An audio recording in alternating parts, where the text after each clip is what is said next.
Hi, I'm Larry Richardson, your step-by-step chef.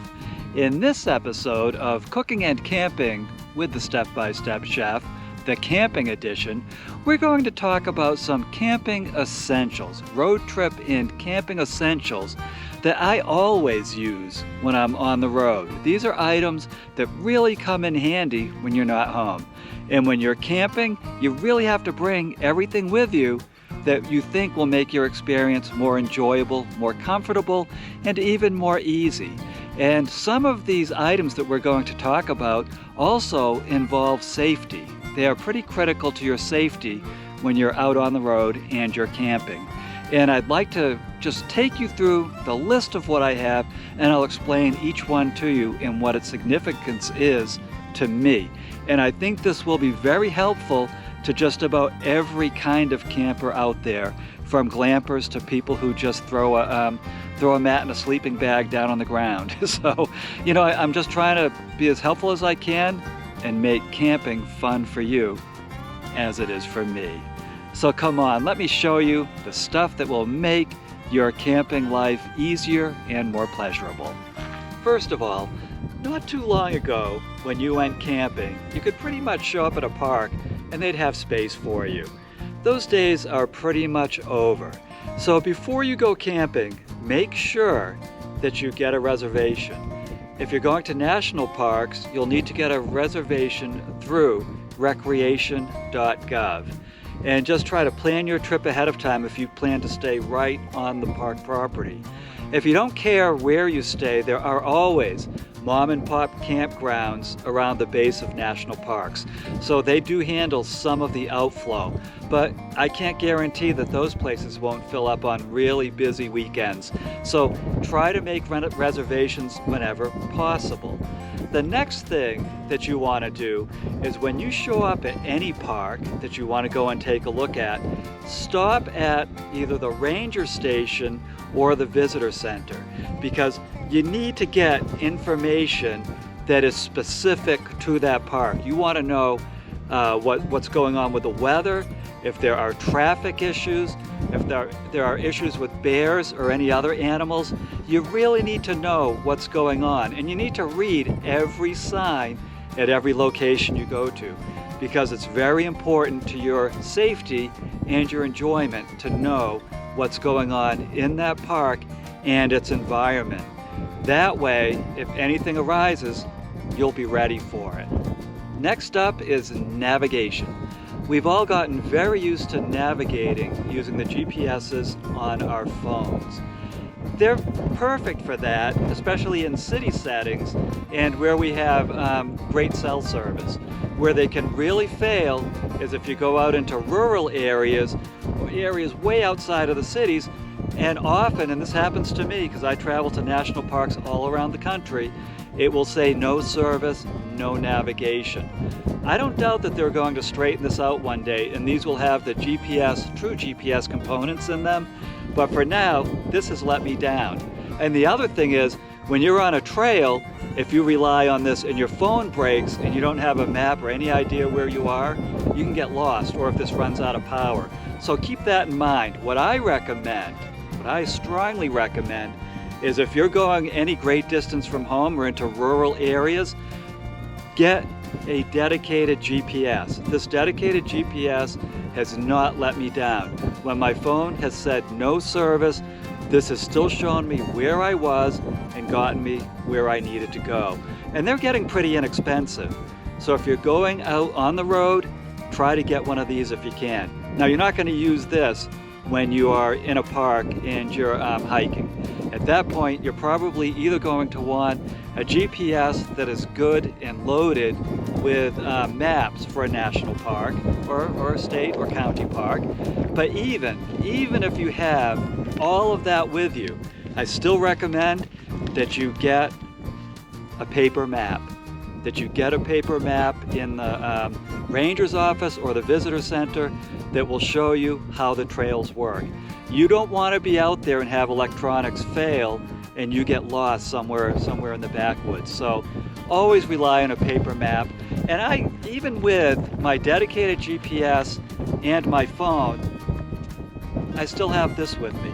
So even if, again, all of my electronics fail for some reason, or if I just want to get a wider view of the regions that I'm dealing with, it's good to have a good old paper map set, and each state has its own page or pages, and they're broken down and I can tell where I am, and I can also verify that the route that my GPS is telling me to take is the quickest, safest route to get to my destination. Sometimes these maps can also give you an idea of state parks or national parks that you didn't even think of. There's over 400 national parks in this country, and they're not all the big names, obviously. This kind of map can really help you, as can searching on the web. So I do recommend back up all of your electronics with good old paper maps. And next up is, before you leave on your trip, make sure that your car is up to the trip. Make sure you have good tires, make sure your brakes are fine, make sure you have fresh oil, coolant, radiator coolant. Have your service center check it out. Make sure everything's in good running condition, because if you go out on the road and your car breaks down and it has to be towed, it can be pretty pricey. And sometimes you have to wait around for parts to be delivered. I've had that happen. That's no fun. So make sure your car is in good working condition. Along with your car, I recommend that you bring some Fix-A-Flat. So if you have a flat out there that can be fixed with Fix-A-Flat, usually a puncture of some sort, not a tear around the whole tire, make sure you have some of this with you, and a fire extinguisher. This is actually a little bottle fire extinguisher. Fortunately, or unfortunately, I have had to use this before, but I've never had to use this. But I'm glad I have it, because if a fire starts in my car, the tent, the campground, I can help out. I can help myself and I can help other people. So think safety. And also bring a first aid kit of some sort. Make sure you have, the Band-Aids, bandages, that kind of stuff, antibacterial ointments, those kinds of things that you might need, anti-itch creams. Kind of think that through before you go, because they do come in handy. Next up is weather and the environment that you're working in. We already talked about whether you're going into a hot or cold, wet or dry environment. Maybe you're hitting all those environments. I usually do, so I have to bring a wide range of clothing for the cold, the hot, the wet, the dry. I have to bring it all. But along with that is, you always want to be aware of what's going on with the weather in the region that you're visiting. Usually Park Service or ranger offices will be able to provide you with a detailed weather report for that location. You want to make sure that you either, you don't go leaving out on a hike when thunderstorms are expected within your hike period. It's just too dangerous. Don't go out there when there's lightning or heavy rain or inclement weather of any sort that you're not ready for. That's why you need a weather radio, or you need some source of weather reports that will keep you on top of conditions and let you know what to do. The other thing is insect repellent. I mean, if you could see my ankles right now, I didn't put it on in time and I got eaten by some mosquitoes. Need some insect repellent. Sunblock. Don't forget the sunblock, and put it on. Don't just bring it, put it on. This is critical. It's horrible to have mosquito bites and a sunburn and try to enjoy yourself camping. So stay on top of the environment in which you're working. And as long as we're on the topic of weather and the environment, hiking boots. I'm going to talk about hiking more in depth in another edition, but try to get some good hiking boots. The most hiking boot that you can afford at the time. And it's twofold. These will keep your feet dry in inclement weather. They will also provide ankle support when you're walking on uneven surfaces. Twisted ankle or falling down might just end your camping trip. So get some good hikies. Raincoat. Get a good raincoat, and if you can swing it, get some rain pants too. With a raincoat and rain pants, you can pretty much turn yourself into basically a walking tent when you're caught in inclement weather. I always have this with me when I'm hiking, or I get one of those little ponchos in a pack if I'm in a warmer environment. But a good raincoat is just priceless out here. It also acts as a windbreaker, and I use this as the outer shell when I'm in cold environments, and then I just layer sweaters and whatever, long johns or whatever underneath it, and I'm plenty warm. I don't even bring like a ski parka or anything like that. I just layer under a raincoat and I'm good to go. Sun hat. Get a good sun hat, something wide brimmed. I know they look kind of goofy, but if it keeps the sun off of your face, trust me, in the back of your neck and your ears, you're going to be grateful for that, especially for your summer trips. Hiking pack. You got to get some kind of backpack. I like the hip pack. I don't like stuff on my back because I just get too hot. So I like this little hip pack. It has zippers in it. It's adjustable around my hips and has 2 water bottles. Now, if I were going to hike extended, I might need to bring more water, and I actually might have to buy a hiking backpack, especially if I'm doing any kind of backwoods hiking. But this comes in very handy, so you really should figure out where you can get a backpack that works for you. Now, we've already talked about what you need for your tent, your sleeping pad, your pillow, maybe some sheets. We've talked about that and how to put your tent up, and also what you need for cooking to make your cooking kit. Now, for your camp itself, you will want sources of light. I usually bring one of these lanterns, electric lanterns, and I will always have a headlamp with me because then I can do things with my hands without having to carry this around, and the light will be even while I'm working. This is a chair. This chair weighs less than 1 pound. You're going to need a chair of some sort at most campgrounds. Sitting on a picnic table for extended periods can really hurt you in the cheeks. And a table. Like, I just have this mini table that I bring, and I do use this out in the field just to keep my food up a little bit away from the ants and stuff. But think about what kind of table you want. There are full-size tables. I have one of those at home. I just didn't bring it on this trip. It comes up to your waist, and those are useful too. It just depends on what your needs are. If you're going to a full-service campground, maybe you don't need it. But I do everything from full-service campgrounds to primitive out in the woods. If I don't bring it, it's not there. So this kind of equipment comes in handy. Thanks for hanging in there. Thank you for hanging in there. Now, some other items that are important to me involve more safety and organizing. We're kind of getting down to grab bag time. Bear spray. If you're going out into bear country and they're telling you there's bears out there, bear spray can be very useful.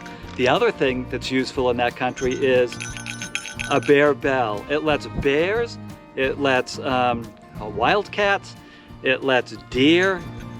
Well, I don't think the deer are going to attack you. Well, maybe if they're rotting, but now that'd be a story. But anyway, so you bring this kind of equipment that's suitable for the location that you're going to. That's why you need to read up on the region that you're visiting to see, do you need bear spray and a bear bell? Maybe you do, maybe you don't. I like to have it with me in case I want to go hiking in that kind of area. I also always have a multi-purpose tool with me. It has the knife, the screwdriver, the bottle opener. You always want something like this with you. And surprisingly, you might never use one of these at home. I guarantee you there will be a day when you will use this out on the road. A whistle, another noise maker if something's coming too close to you and you don't like it, and that includes bears and humans. Just have something like this with you that will make good noise. Battery backup. In our electronic age, you don't always have access to electricity out at campsites. You just don't, and it's not reliable. Just like the internet's not reliable in some rural areas, you might not have reliable electricity at your campsite, so you want to keep one of these charged up at all times for your phone, for your camera, for maybe your iPad or whatever. Make sure to buy one of these. These are extremely invaluable. These reusable shopping bags. This is what's going to help you keep your car, truck, or van organized. And I'm going to show you how I keep my car organized when I'm car camping. these play a role. These are the departments. I'll have one of these for toiletries, one of these for cooking, one of these for certain foods.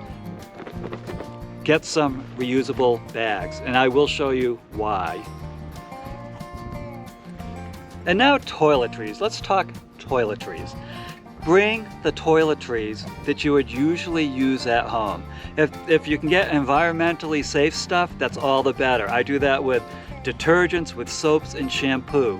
Because again, I'm a backwoods camper, so sometimes I don't have access to running water.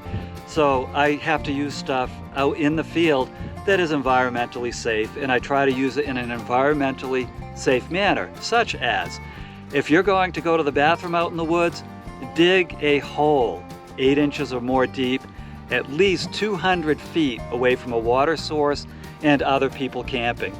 That will help to keep any kind of varmints from going near their campsite, and it will also help keep any impure runoff from going into a water source such as a river and stream. But do bring what you would normally bring at home to be comfortable, but also bring some like anti-itch creams and things like that that you may need if you get bit by mosquitoes, or let's say you get a sunburn or you get a cut.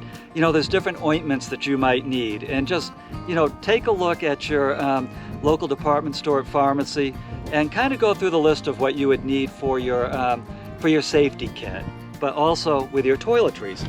I also use this towel, which is quick dry. It's a chamois towel, comes in very handy, especially if I'm using, you know, bathrooms, public bathrooms basically, or public showers. I can get dry with this, put it in my car, it'll be dry by the next time I need it. Wipes. I know they're not environmentally safe in many ways, but sometimes when you don't have access to running water, these can be invaluable for staying clean. Just if you use these, do dispose of them responsibly, bag them up and throw them in the trash. Don't put them in the toilet. Now I'm going to show you something that you use when you're primitive camping, like I do often. You need a shovel to dig your latrine hole, and also you could spit your toothpaste into it. You need a shovel, you need toilet paper, and even if you're not primitive camping, bring extra toilet paper, because sometimes campgrounds run out of TP. And sometimes when you're at trailheads and they have a bathroom, they might run out of TP. And I also have some hand sanitizer here too. And again, if I use this, I make sure it's not near people and it's not near a water source. You gotta dig down. And one other tip on this is, if you're starting to feel like you might have to go, get started, because you do gotta dig a hole. And it does take a few extra minutes. And that's something you don't wanna be late. So absolutely bring something like this with you when you're traveling. And of course, the final thing that you'll want to bring is your watermelon ukulele, so you can entertain your friends. What's more fun than you sitting and playing ukulele while your friends sing along? And I guess my point here is, bring the things that entertain you and entertain others. You might have a little downtime when it rains, or you might get stuck in your tent or your car because there's a heavy storm blowing through. So also think about different ways. Bring a book to keep yourself entertained. One last tip about that, and I am going to go into depth on several of these topics, is always leave a seat free, the driver's seat free in your car, so that if anything goes wrong and you have to get out of a location, you can just hop into that seat. It's also useful if a thunderstorm comes through and you have to get away from lightning. You don't want to be in your tent during a thunderstorm or any other kind of extreme weather event. I mean, you're talking a very thin piece of nylon between you and the world. So make sure you have some kind of escape route, either to your car or a building with solid walls. If you have someone with you, make the same accommodation for them. Make sure that there's a seat for them if they have to escape the weather. I have had to do that before. I've had to take down my tent fast and get in the car because a severe thunderstorm developed overnight, blew in all of a sudden, and I had to get away from it. So keep that in mind. Now, I am going to make additional videos on cooking and camping with the step-by-step chef with camping tips, some quick tips, some in-depth tips, things to help you, again, enjoy your time. I'm on a 2-month road trip right now. I am going from Florida. I've gone all the way up to the Smokies. I've gone to Hannibal, Missouri. I've come across, I'm doing national parks all the way across. I'm gonna go up the Cascades. I hope to make it to Mount Rainier and then head on home. So I am prepared for just about anything out here, or as much as I can be, and I want you to be too. And I want you to enjoy the trip, because I have to tell you, I really am having a good time.